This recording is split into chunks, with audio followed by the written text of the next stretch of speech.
Pemirsa, isak tangis keluarga pecah saat mengiringi proses penyerahan 11 jenazah korban kecelakaan tol Jakarta Cikampek KM 58 Karawang di Rumah Sakit Polri Kramat Jati Jakarta Timur. 11 jenazah tersebut diserahkan ke pihak keluarga setelah seluruhnya teridentifikasi secara medis oleh tim Disaster Victim Identification di DVI Polri.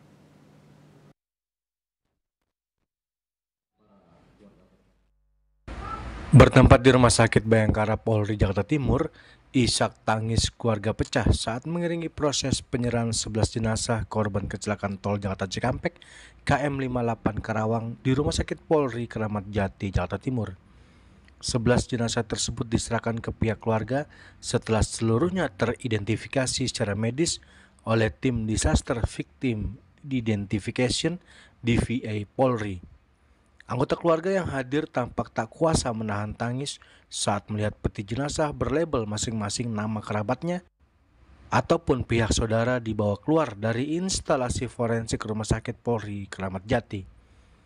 Sejumlah psikologi Rumah Sakit Polri yang bertugas mendampingi saat penyerahan jenazah tampak berupaya menguatkan pihak keluarga agar tidak larut di dalam kesedihan dan duka.